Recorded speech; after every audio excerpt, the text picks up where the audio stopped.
नमस्ते। मो Lingaraj, founder and CEO DST group of institute. काफ़ी दिनों से मेरे को रिक्वेस्ट आ रहा था कि सर ऐसे एक वीडियो बनाइए जो थोड़ा हिंदी में बनाइए, ताकि हम उड़ीसा और वेस्ट बंगाल सारे जगह में हम लोग इसको कवर कर पाएँ और सारे स्टूडेंट्स को हम लोग इसको इंफॉर्मेशन जानकर दे पाएँ।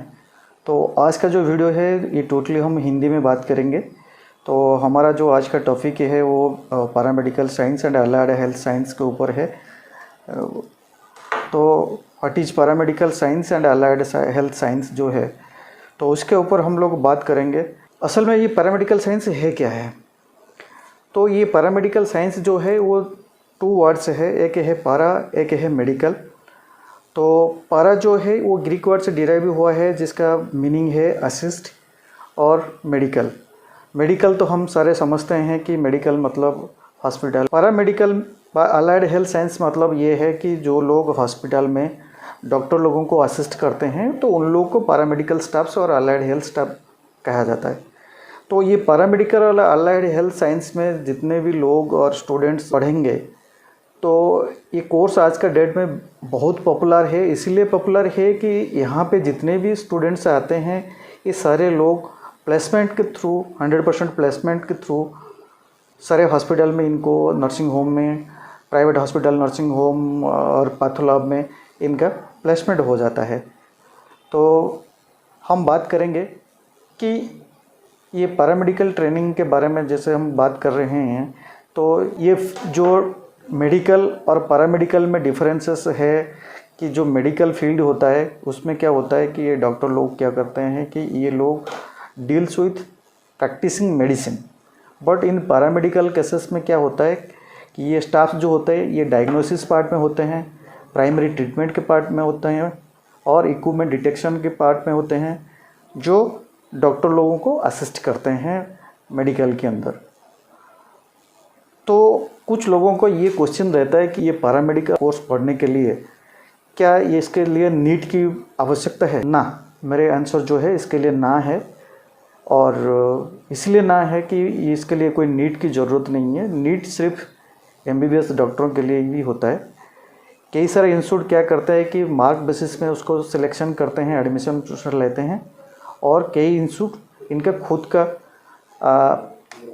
एग्जामिनेशन करते हैं या जैसे टेस्ट वगैरह करके कैंडिडेट को एक्सेप्ट करते हैं। तो ये मैं बात करता हूँ, अगर 10th के बाद देखा जाए तो जो स्टूडेंट्स आते हैं हमारे पास, अगर देखा जाए तो 10th के बाद क्या क्या स्ट्रीम होता है पढ़ने के लिए। 10th के बाद कोई भी स्टूडेंट्स जो है वो +2 +3 कर सकता है, एक ग्रेजुएट हो सकता है। जैसे 5 साल पढ़ के एक ग्रेजुएट होगा। कोई भी स्टूडेंट्स ग्रेजुएट के बाद क्या करते हैं कि कोई भी कॉम्पिटिटिव एग्ज़ाम में जाते हैं या कोचिंग लेते हैं, बैंकिंग, रेलवे, एसएससी इस टाइप का। तो वहाँ पे भी कोचिंग लेने के बाद फिर ये लोग कंपटीशन में जाते हैं, और एम्प्लॉयबिलिटी का जो चांसेस होता है अक्सर देखा गया है कि सर्वे से कि 3 to 4% का जो है वो पता है। इसी हिसाब से देखा जाए कि अगर कोई बंदा अगर +2 साइंस के बाद भी आता है, तो कोर्स अगर पढ़ने के लिए जाता है तो मार्केट में तो क्या क्या कोर्सेस अवेलेबल है। जैसे कोई बंदा +2 के बाद जेई दे के वो इंजीनियरिंग में जा सकता है। कोई बंदा मैट्रिक और +2 के बाद डिप्लोमा, आईटीआई डिप्लोमा या डिग्री कोर्सेस में भी जा सकता है। कुछ बंदे क्या करते हैं कि +2 के बाद बीबीए, बीसीए और एमबीए के में जाते हैं। और कई सारे स्टूडेंट्स क्या करते हैं कि नॉर्मल टेक्निकल एजुकेशन जैसे आईटीआई डिप्लोमा, इंजीनियरिंग, ये सब जैसे हमने डिस्कशन किया है उसमें जाते हैं। लेकिन अगर हम पैरामेडिकल और अलाइड हेल्थ साइंस की अगर बात करें, तो जितने भी स्टूडेंट्स यहाँ पे पढ़ते हैं वो लोग मैक्सिमम जो लोग होते हैं, जो स्टूडेंट्स होते हैं, वो अक्सर बेकार नहीं पाए जाते। क्यों? क्योंकि यहाँ पे जो रिक्वायरमेंट है वो काफ़ी बहुत है। रिक्वायरमेंट जो है वो बहुत है। जैसे WHO के नॉर्म्स को अगर हम देखेंगे, WHO के नॉर्म्स अगर मैं बात करूं तो WHO ये बोलता है कि एवरी 1000 पीपल के लिए एक डॉक्टर चाहिए, और एक डॉक्टर जहां पे काम करेगा वहां पे 8 पैरामेडिकल स्टाफ्स या अलाइड हेल्थ स्टाफ्स चाहिए। ये WHO की नॉर्म से है, 2013 to 16 के अंदर ये आया था। तो यहाँ पे जो अगर हम बात करेंगे तो रिक्वायरमेंट जो है एक 2019-20 में इकोनॉमिक्स के टाइम्स के अंदर एक सर्वे भी आया था। जो इंडिया की अगर हम बात करेंगे तो इंडिया में लगभग 6 लाख के आसपास डॉक्टर्स खाली है और 2 मिलियन पैरामेडिकल स्टाफ्स की ज़रूरत है। तो ये सर्वे के मुताबिक, जो इकोनॉमिक्स टाइम्स के अंदर जो सर्वे हुआ था उसके मुताबिक ये ज़रूरत है।